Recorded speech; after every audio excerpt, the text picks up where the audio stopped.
प्रभो मृत्युंजय ठाकुरे धवलेश्वर बालालिंग महाप्रभु दीपम यदि परम ब्रह्म दीपम यदि जनार्दन दीपाहरत मे पापो पूजा दीप नमस्तुते धवलेश्वराय बालालिंग महाप्रभु संसार सुखी रखंतु।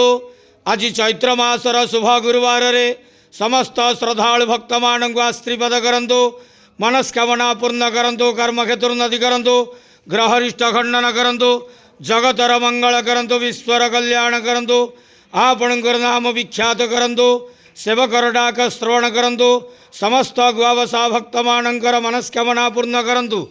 जो जो भक्त माने आपण पाखरे मानसिक रखिछंती तांक मानसिक पूर्ण करंतु। बाबा धवलेश्वराय बालालिंगाय नमो नमः। संसार सुखी रखंतु, आनंद गेवार हरि बोलो। आज चैत्र मासर शुभ गुरुवार रे समस्त श्रद्धालु भक्त मान को आशीर्वाद करंतु, आनंद गेवार हरि बोलो। धवलेश्वराय बालालिंगाय नमो नमः।